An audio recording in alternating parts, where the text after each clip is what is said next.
and welcome to another episode of Speculative Speculations. I'm Varsha. I'm Jared. And I'm Chris. And this is a series where we talk about speculative stories in all their forms. We are working our way right now through Reamde by Neal Stephenson. As always, we read approximately or a little over 100 pages every week. Today's discussion is going to be for pages 231 to 360. I have to say it in that weird way because, we have to be between chapters as we talk. And the short story for today is The Hall of Machines by Langdon Jones, which I royally forgot to read, but Chris and Jared here will be doing the discussion. For next week, we'll be talking pages 361 through 479, which I think brings us to the end of day 4. And the short story for next week is Soft Clocks by Yoshio Aramaki. With all that said, Reamde, which has currently turned into a spy thriller. Discuss. Somehow. I mean, we knew it was going to go another direction. We knew that was sort of in the offing. Like, it was sort of speculated on that last week. Do I love it? Is it a bit weird? Yes, it's a bit weird because, I mean, it is definitely falling into, as we sort of, this techno-thriller sort of crime thing of the ridiculous coincidences and all of that kind of stuff that tends to happen in those novels.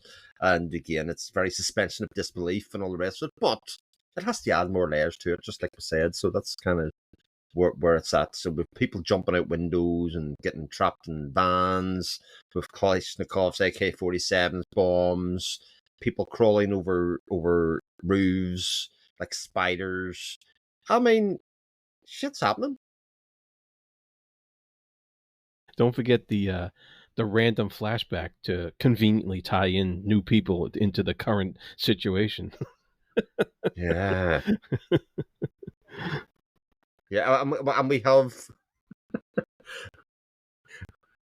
I wonder if he wrote this with the audiobook. We just have this never-ending stream of terrible accents in the audiobook as well.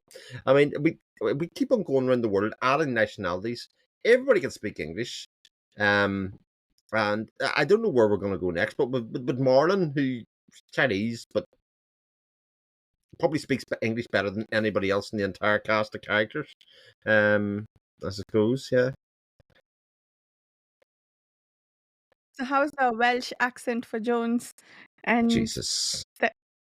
What accent is Olivia supposed to have? English-ish, I guess? English-ish, English Chinese-ish, MI6-ish. MI6-ish, yeah. That's an accent. That's a specific. She's on. If we don't like it, it's because she's in deep cover. Fair enough. What I don't get, so I think there are some things that you just expect to happen in genre. Like this thrillers I don't read very much of, but like you said, those that I have read or watched, they have all of these coincidences that you just sort of take for granted and move on, and things happen. And I'm kind of glad that we added a new element to the story, because if this was just going to be about them chasing down the hackers for the next 800 pages, that would have gotten very boring. And there's only so much game lore I can take before I'm like, nah, I'd rather be reading something else. But okay, so here's what the thing that I had a little bit of trouble stomaching is, what was the big deal about Olivia? Like, what, the fact that she was biracial or multiracial, that apparently played a big role in her ability to pass off as Chinese, and they apparently were specifically interested in her Chinese ability to look Chinese, which, like, aren't there proper Chinese British citizens who could be MI6 agents? Like, why was she so special? I mean, they had that whole Hong Kong colony thing for 100 years. They didn't need anybody from there. Like, that's... Yeah, it's one of those classic... Like, this book does an awful lot of over-explaining, I think, in places as well. Some of it I really like, and some of it I'm like, why is she just not an agent kind of working it and that kind of thing? Yeah, there seems to be no need for that, but maybe it just seems to give us another nationality. So somebody that's Chinese but not Chinese, it's working for the British, who are watching the Americans, who are watching the Welsh, who are watching the jihadis, who are watching the Chinese, who are being watched by the Russians. We're having a full-scale World War IV, 3, whatever we want here. And yes, we do need that extra thing, but most of those books that have these elements are 350 pages long. So I'm like, I think part of my lack of totally engaging with it is because there's not like 700 pages of this to go. And I think that's part of my trepidation with it, even though I'm enjoying a lot of it. Yeah, it's kind of funny that you brought that up, Vasha, because if we go back to day 3, when Robert's visiting Don in his castle, they mention that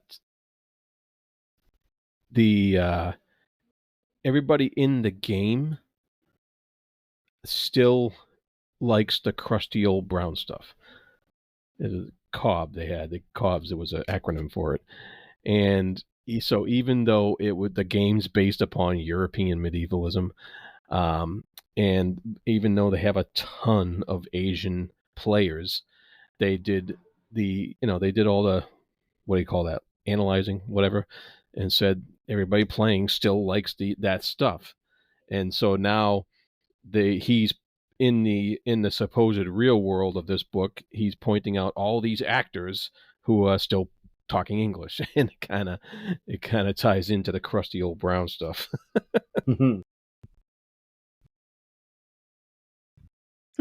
Yeah, that's a good point. Yeah, I'm trying. Yeah, that's the only thing, that everything else I'm like, yeah, it's supposed to be coincidence. I'm not going to think too much about this. If I do brain break, I'll stop liking the book. But um, but yeah, this was the one thing that I'm like, what was the big deal just about her? And I think there are enough. What you said, there's a colony, and then there's like these. I'm sure there are Chinese immigrants in the UK that they could use it. I don't know what the big deal was about her. Okay, here's the question that strikes me about all of this kind of multinationalism. Does anybody who is of a different nationality and cultural background really, are they any different from anybody else? Like, they're not using the multiculturalism in this way at all. Like, the fact that Olivia has a British background and is, multiracial in some sort of way of her features, right? She hasn't used it as a character in the same way that Zula is American, but with Eritrean heritage. The only time it's really been used is when Jones kind of looked and went, oh, he made this kind of point about the 2 black people handcuffed kind of thing, which I thought was, okay, that's a strange thing to throw in the middle. But this multiculturalism hasn't really engendered anything story-wise or character-wise, and of course there's plenty of time for that to happen, but it hasn't really been necessary. Like, everybody literally could be the one race at the moment. There's nothing to necessarily separate people or viewpoints or thoughts because they're cultural. And I know, and he spent like 12 pages explaining her background, and it's like, okay, and then finally it gets back to her in the apartment. It's like, yeah, but that could have been, like you said, anybody. It's funny. Also, I'm not super buying her ability to pass off as Chinese. So I'll tell you why. I grew up, you know how India speaks a lot of languages, right? And it's sort of localized to regions, and within the regions there are dialects, but mostly you can tell what part of Tamil Nadu, for instance, that people are from based on how they speak Tamil. And a lot of people tell me my Tamil isn't like from anywhere in Tamil Nadu, because I grew up in a state that speaks Telugu, and like my Tamil is slightly accented because of that. And similarly, my Telugu is slightly accented because of the Tamil. So like proper Tamilians who grew up in Tamil Nadu, I would not pass as a local. There will be some wondering about my origins. And so I'm not really buying her ability to pass as a Chinese who grew up there. Um, And as far as I can tell, I don't think she's explaining that she's from somewhere else. But I guess there is some like Chinese from other areas of China here in this city, so maybe that's why it works. Xiamen is sort of seen as a trading hub, isn't it? That a lot of people use to smuggle things in. So it is sort of a hub for multinational and multiculturalism in some ways, but it also then begs the question: well, why her? Why is she in deep cover and using this kind of thing? Why could she not just be, not as deep cover and not have as much of a backstory? Chris, don't you know she's very intelligent? She was going for her doctorate degree or whatever. They had to steal her away before she got away. Well, don't you know that? It's also partly worth pointing out that Jones might be the first truly intelligent male character that we've had in these books, because the males are by and large just a bit dumb in this entire story, which I'm quite enjoying. I have to say, Richard, we don't know enough about. Richard just like a guy who plays games and has found a way to make money out of his abilities and stuff. But is he a nice guy? You're telling me that we know nothing about this guy? We spent the first 90 pages of the book getting described his Thanksgiving dinner. Yeah. It's a pretty good point, Jared, in terms of we've heard an awful lot about a lot of these characters, but do we really know?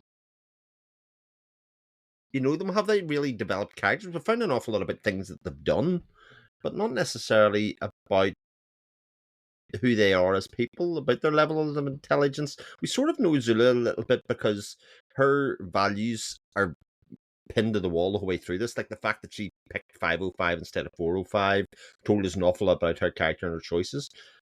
But Peter, rest in peace, just seemed like a bit of a wally the whole way through, and was sort of painted as that right up until his inevitable death. Even the other characters thought he was a wally, and in some ways I thought it was a little bit harsh, but that was definitely the character that Stevenson's trying to paint there.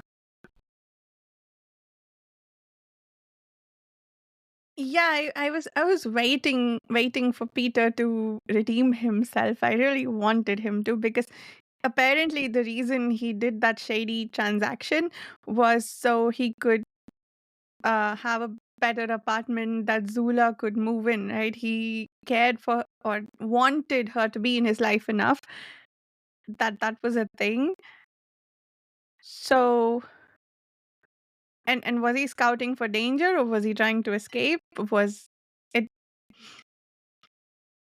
It was kind of an ignominious ending.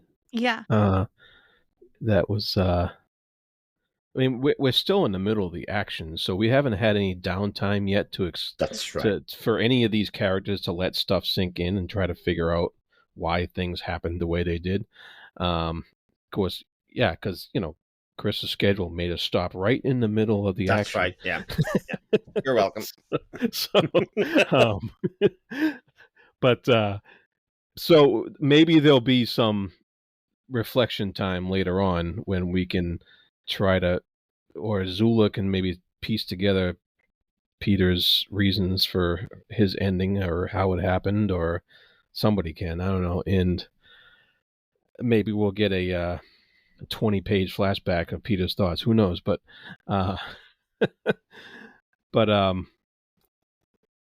yeah, that was his ending. Was kind of it was wasn't it like a little bit off screen too?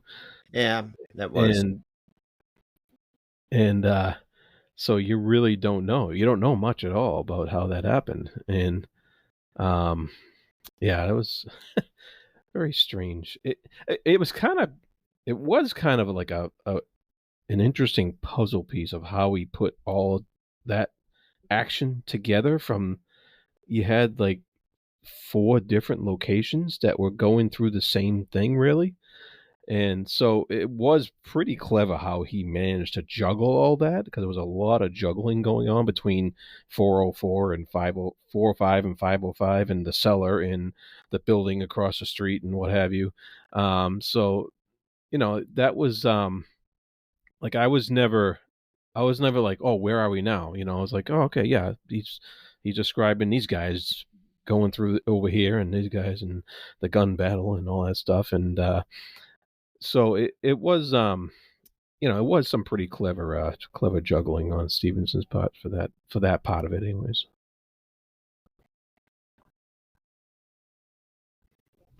Yeah, I like the short snippets that quickly moved through the action and kept changing scene without feeling that's what I'm looking for. Like there wasn't too much of a context switch each time we went to someone adjacent or we saw the same scene through other eyes. Like I think Peter's death, it was off screen, but it was two kinds of off screen. We first found out about it because Olivia was watching from across the street, I think, and then we heard him being shot. We heard the conversation between the two of them when he got shot, and and he just. I really hope we go back to him and get an explanation for what the hell he was thinking when he just went up. You want a posthumous kind of reflection from Yes, Peter as he looks down in his body. Like, let's do a Discworld here and let's have some observation and some conversation with death. But yeah. I do feel he was sort of done dirty in the story in a lot of ways. Like, he's obviously not a great guy, but we were just sort of supposed to accept that everybody realized what a wimpy character was, and that was good enough for him to deserve to die, or did he abandon? Like, these people are hard killers and stuff. Like, Sokolov's kind of human side is maybe a bit too much as well. I've sort of had this problem for a person that's been hired as a trained killer. He is very empathetic and willing to just let important characters get away with stuff and protect them. And like, again, some of the character work seems to not really mesh with the archetypes of the character very well. You know who they're coming from, so it sort of creates an interesting story. But I just sort of don't buy that any of it would likely have worked out this way in the real world, even though the whole thing's preposterous to start off with. Like, it is very much the summer blockbuster of sci-fi reads in some ways. Of there's always something happening, it's always something right around the corner, but like I'm not sure any of it really fits together and it makes sense enough for it to be truly satisfying, because it's always entertaining rather than nourishing, and there's nothing to say you can't mix those two things up. Well, I learned something new, Chris. Since Vasha's in software, she must know how to pick a lock. Yes, that's true. Again, a truism that is just spurted in this book that I didn't know. Like, genuinely, I didn't know but now I do. Well, first of all, it's for hackers. That's software hackers. I don't know the difference. What's the difference? Come on, seriously, there's gotta be, a very heavy overlap, because anybody that works in computers is just assumed to be a hacker. Know about that? No, because hacking is a very particular skill set, and I'm sure a lot of it overlaps. Like, you need the same knowledge of software. Of what to do with it. Vasha, I'm trying to raise you up on the cool meter so you can pick a lock. So just take it. Take it and run with it. Just don't ever believe that and get stuck with me with handcuffs around and expect me to save you. That's all. To be fair, Jared, if anybody was to meet any one of the three of us and had to guess which one of the three of us could pick a lock, they might pick Varsha anyway. Like, that might be a decent, because it's definitely not me. It might be you, Jared. Now, can you pick a lock? I'll never tell. Oh. See, there's our CIA plant. We've got our MI6 plant. We've got our CIA on the stream. Like, it's coming. It's got to be coming. If MI6 are involved, we've got to have inter-spy relations here at some stage. I'm glad that we're getting just as speculatively ridiculous as this story is. That's true. That's true. Yes. I had to laugh out loud when it turned into a spy thriller, because I didn't know. I wouldn't have guessed at all. But it's cool. I'm cool with it. I'm rolling with it. Yeah. Well, here, tell me this then, right? Of all the ridiculous stuff that's happening in this story, this wee woman trapped in the van. Like, what the hell's all that about? I mean, she's literally a woman that was met in the street 50 pages ago, and now she's handcuffing a locksmith to the like, what is happening here? Like, this is... She called the locksmith, right? Yeah. Didn't she call him? And the poor guy shows up for a job and gets cuffed to the wheel. Yeah, I felt bad for him, but he got away though. Locksmiths can also cold start cars. Yeah, well, jump. It can jump a car. Just connect the two wires together, and away you go. They're really good at that. But apparently, this one's struggling because of pressure. It can't perform under pressure. Hey, that makes sense. Makes sense. That part I thought was ironic. Like she wasn't being serious because she got that information from apparently watching tons of movies. But this book is doing it more authentically, which I don't know. Is it authentic that a lockpicker would also be able to start a car? I have no idea. Yeah. Apparently, you're just supposed to rip the steering wheel apart and put two wires together. Apparently. Yeah. Oh man. Yeah, Chris. No, as far as getting back to actual storytelling in the prose here, you're very right about one thing. The over-explanatory exposition is like so abundant and feels and makes this 1,000-page book. We've read 360 pages. 60, yeah. There was about 70 pages of information in here, and just like he goes through this whole thing explaining the end of Olivia's story here, and he goes through this whole thing explaining, the sounds and all that she hears, and he he didn't have to tell us that she wasn't advised that they were sending in MI6 people, and that maybe she was expendable and all this stuff. It was like a whole bunch of stuff that was just like, yeah, I got it. We figured this out. You gave us her history and we know why she's there, and so there's a whole bunch of stuff like that in this book that was just, I was just like, no, go to the next scene because I figured out already what's going on here, Yeah, like the whole thing with the metal chip in the fuse. Yeah. I was just like, okay, yeah, I get it. I get the trick. Come on. Next page. Yeah. It's almost like everything that has happened in this book he needs to explain in case anybody has never seen anything like that before.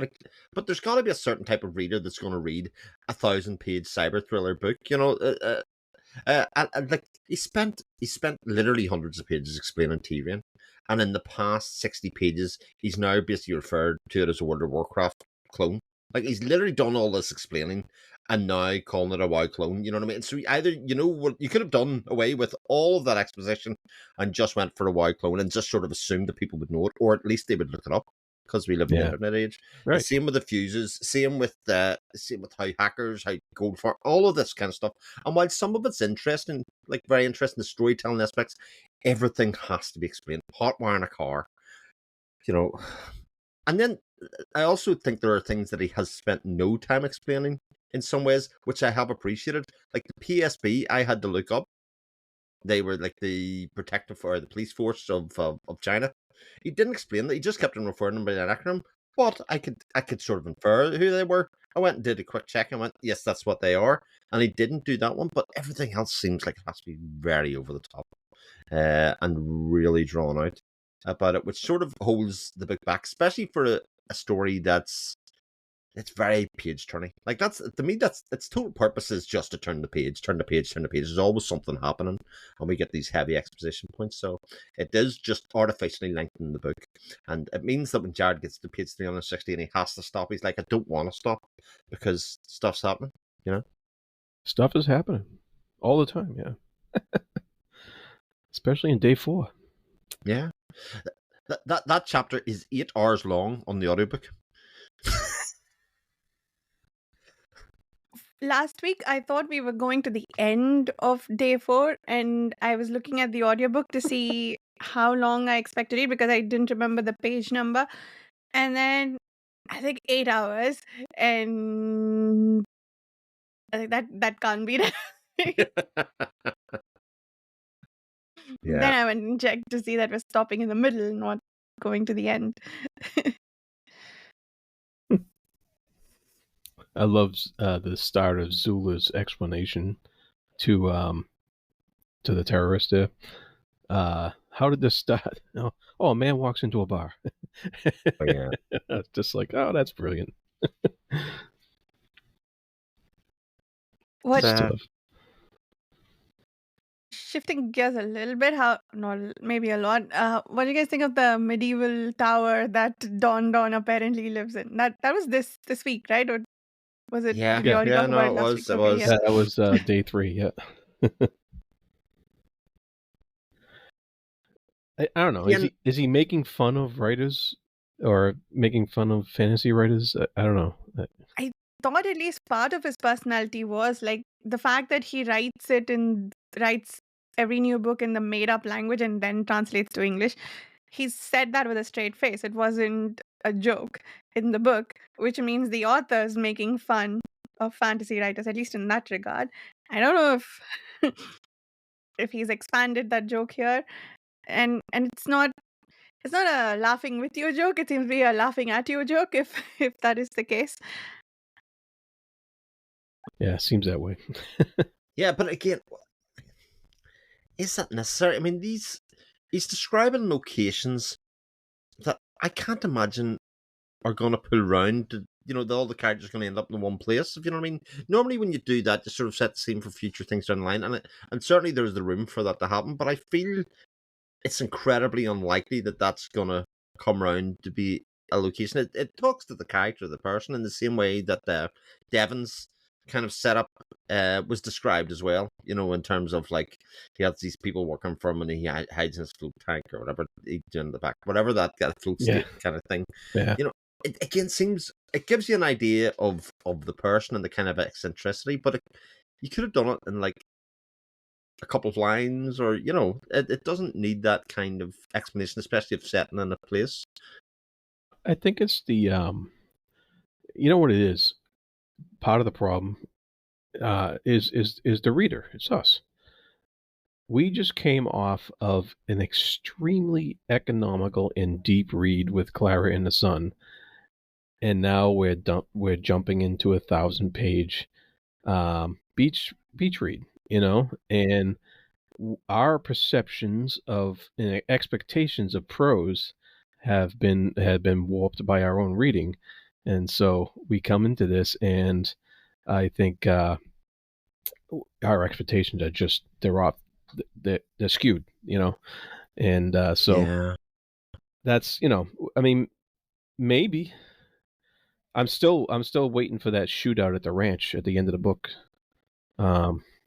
Where Thanksgiving is. It's going to be Thanksgiving again, and so we'll see if that happens. Yeah, I mean it's a very good point about kind of contrasting them when you read one book straight after another one, Jared, and how one sets up the other one.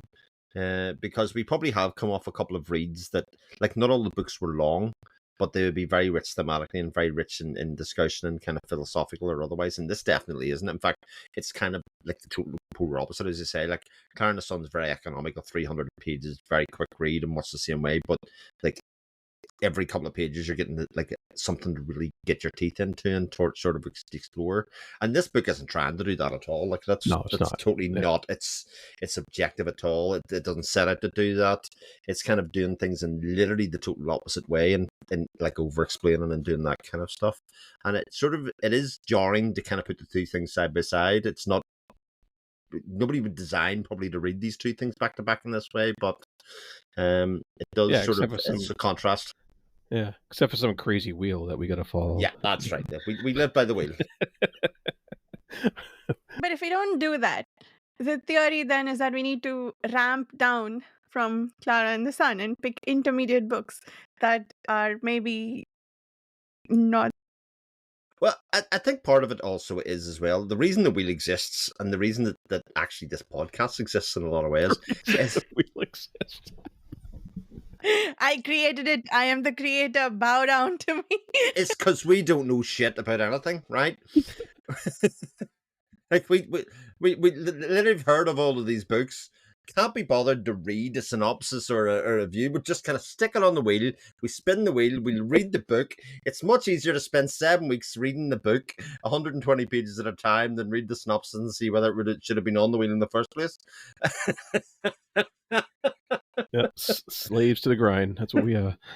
I mean, and in case anybody's mistaken anything here, I'm fully in support of this wheel. Absolutely. This wheel is absolutely my thing. But I just sort of want to take stock sometimes and look and see. It mightn't be the most efficient way to do things sometimes. Yeah, it's brilliant. It's brilliant. But now we have a great contrast, and that's something to. I think it's something to look forward to, and I think it's something that gives us, plenty of ammunition to talk about this stuff. And it also sort of speaks to the initial premise of this podcast when we put it together, which was to expand our horizons about different types of science fiction writing that I would say none of us were, I would say, deeply versed in. But now that we're 20 odd books deep in the SF Masterworks, I don't know, we've maybe done 15 books or something in this, something around that. You're starting to build up a picture and a knowledge base of the types of books that you really respond to and that kind of stuff. And I do think that Reamde actually is, like we said before, it's a beach read. It's a 1,000-page beach read, which maybe is the most sci-fi thing about it, which might be the greatest part of that. And it says more about sci-fi readers than anything else. But it's a perfect time of the year to be doing it as well. This will be out probably in the cold of winter, but I'm joking. But for us, it's a very summertime read, and it sort of goes nicely against what are, like I said this before, 2 other quite heavy reads that we're doing at the moment that are very rich and dense and stuff. So it does contrast quite nicely with our other reading at the moment. But it does sort of lead me to poke fun at it a little bit, because it's not that serious a book, and I think that's what it sort of engenders in terms of conversation. Yep. Well said, sir. Well said. So there's always a first. Oh, come on. But was there? I feel like we covered, long as this week's reading was, I feel like we covered everything that happens. But also, just real quick, last week I accused the book of having 120 pages go by without much happening. I think it definitely made up for it in this section. Even though a lot of it was still exposition, explaining Olivia's history and whatnot, but there was enough action and things moving in this section that I guess it justified the setup. I will wait till the very end to see why this book is as long as why it needs to be this long, because I feel like, I mean, I don't really like it when people say this book needed more editing or whatever, because like a bunch of people decided that this is an apt length for this book. So Yeah. that's not a discussion I'd like to get into, but I would like to think about maybe towards the end why this book is as long. No, as I think he definitely wanted to write it the way he did. I don't think there's any mistake here about or somebody just forgot to show up to work to edit it that day or something. But so this is definitely on purpose, and because some people, the world needs stories like this sometimes, and so it's all good for me, and the and the action's fun. It really is, the excitement of them driving around the city and after going out trying to find Zula and stuff like that, and where they're going, and the acetone catching on fire and going down into the apartment below it, and everybody running and screaming and getting out, and that's all like really, and what's his name, Songor, being chained downstairs and stuff like that, and that's all really exciting stuff and really tense action that makes the pages fly by, and because you want to find out what happens to them, and it's a plot driven book that makes you wonder what's going to happen next, and that's the point of it, and it's good for that aspect of it if that's what you're looking for.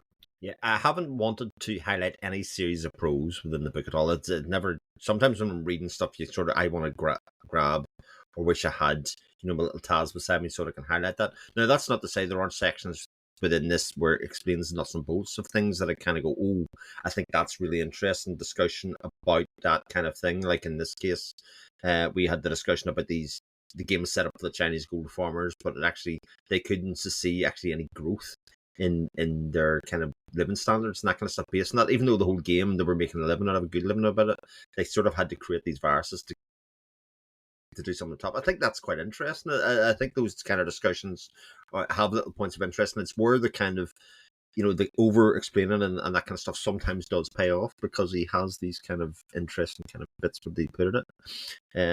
But ultimately, what you've got is this book where you kind of just propel your way through page to page to page, which is why when you sort of get it up ahead of steam and we artificially do cut it off, it sort of feels like you could have kept on going quite quickly.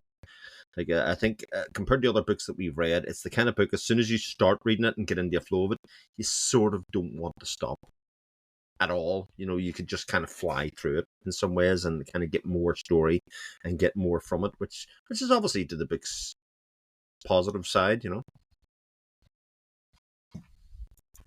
Yeah, very much so. And it does do some things differently than I expect, which, is not saying much because I don't read a whole lot of spy thrillers, or any spy thrillers for that matter. But like the fact that Marlin, was that his name, is now Yes. part of this gang somehow. That was interesting. And, he was a guy that was supposedly the main villain so far, other than Ivanov, whom they were chasing down. But now he's part of the group and he's going to engage with them. So, yeah, Yeah. things keep getting interesting when it starts to flag. So, yeah. It's interesting because Marlin, who's the big bad troll, ends up being just another victim who's on the run. Yeah. He and like his what he's doing is kind of just got shut down, got burned down literally, and so that's kind of going to go away on itself pretty much. I mean, the virus, of course, is going to keep going, but you're not going to have the threat of ransomware. Right.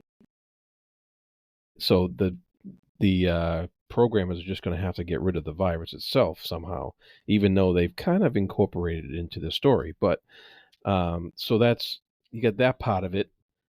Sokolov is still out there, of course, because he's a superhero, and he can, climb wires with his bare hands and what have you, and jump into exploding windows, and land and see and go, conveniently find the right stuff in that bag that she left behind.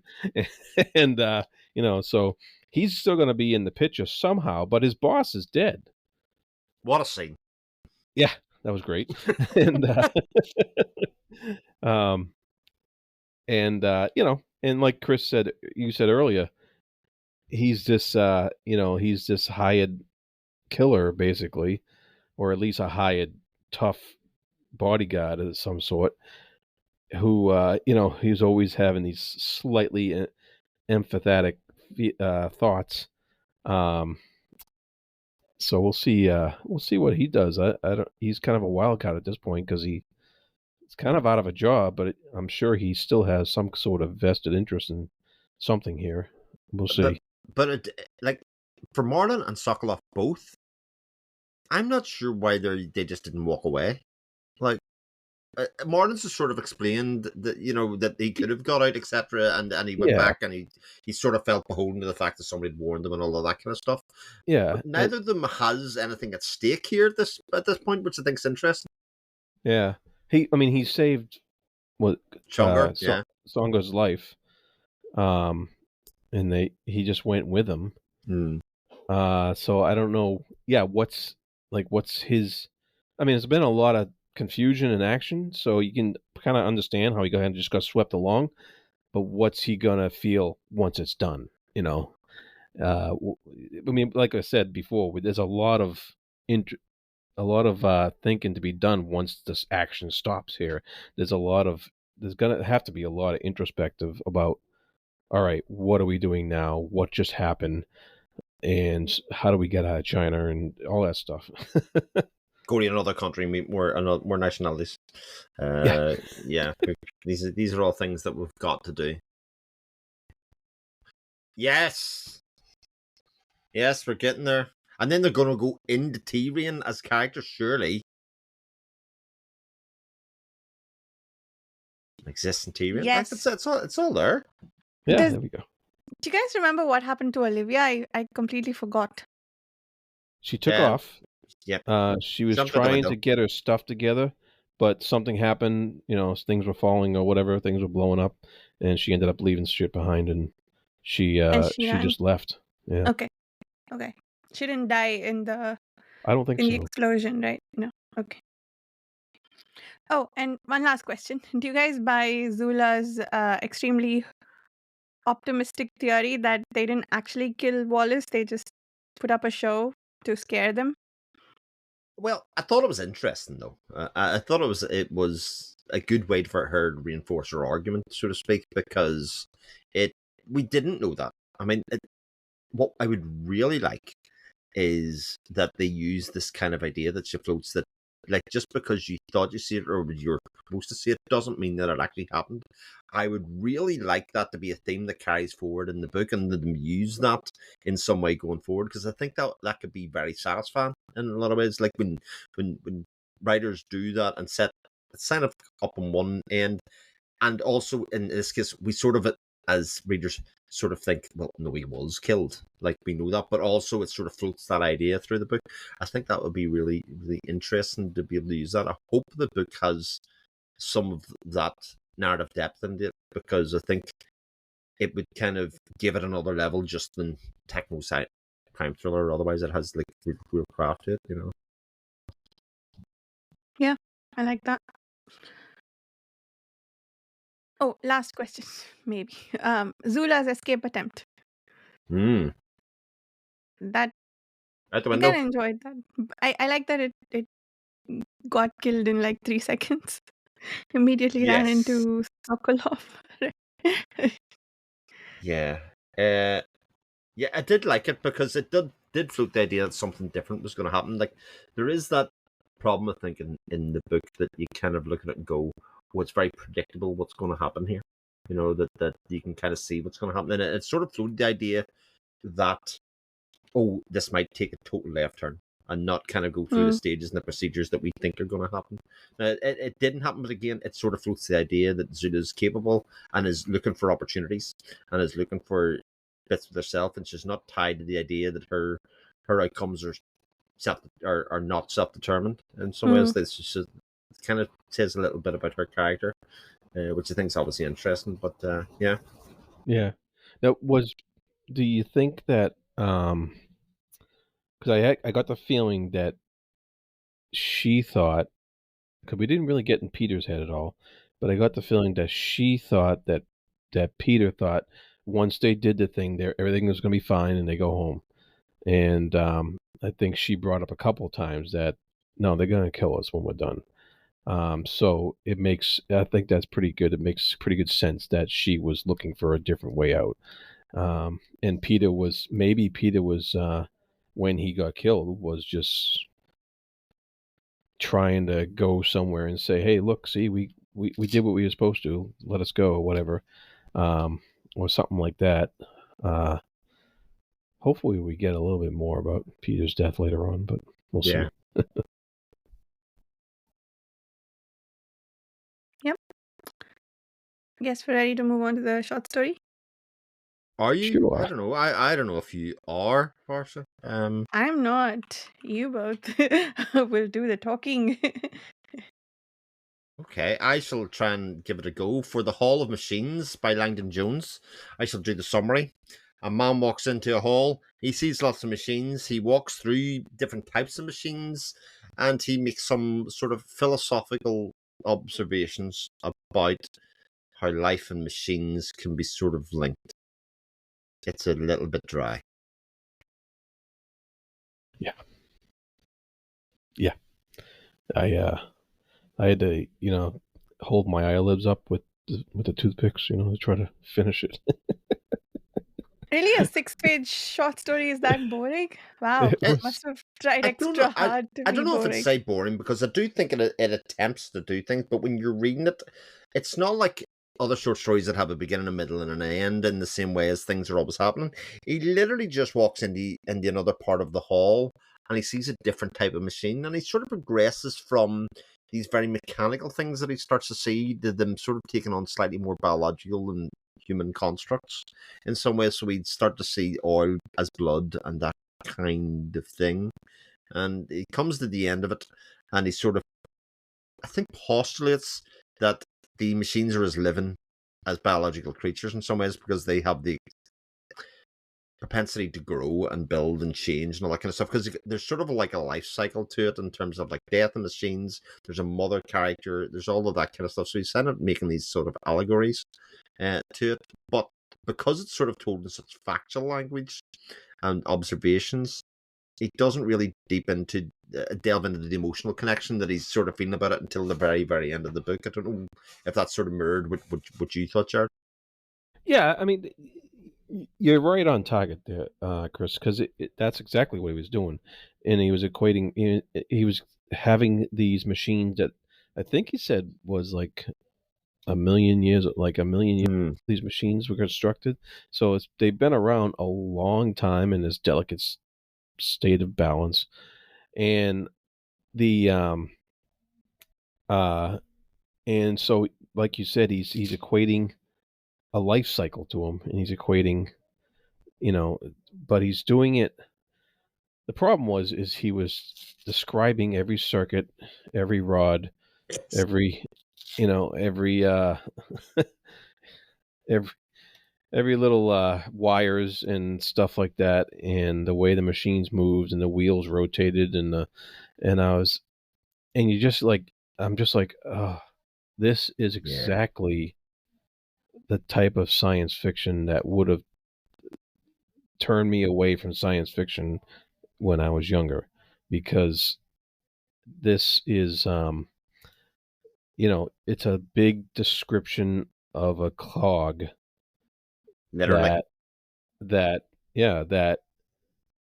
has with a little philosophy thrown in, and any 20-something-year-old male is going to just look at this and go, okay, I'm bored, move on. But I mean, so I don't know, maybe a 50-year-old something male's looking at it and going, I'm bored. But the I was it, this was a type of sci-fi story I did not like, because I know I had read some when I was younger that were like this, and I said sci-fi is not for me, and I stuck with fantasy, and so this was one of the reasons. Right now, this story right here. Yeah, it's sort of cold. I mean, that it's very sort of very matter-of-fact stated. There's only the kind of, even the bits where he should have had a kind of connection to when he's seen the male and the female together as part of the machine, sort of simulating the sex or whatever. This is going to sound really weird to people that haven't read this story, but yeah, it's sort of all in there. And like the movement of the machine was sort of simulating the sex kind of thing, which again was odd. But it doesn't describe an emotional connection with that, or kind of like any revulsion to it, or something which you would sort of ascribe to being what I would say normal in some ways that kind of do that. It just is another aspect of this big hall of machines and the life cycle that it goes through. And so when he does sort of tie it together at the end, it's literally in a sentence. And it to get to that point, you just sort of had to experience it, but without any kind of emotional attachment to it at all, which sort of, as you quite rightly say, Jared, is sort of my feelings about the way sci-fi was written and why it was sort of kind of hard to penetrate in some ways unless you were a certain type of individual going. And obviously, we've been discovering over the past kind of couple of years that sci-fi is many faceted and many different things. But yeah, this one I think kind of relates to that kind of older style, as you say.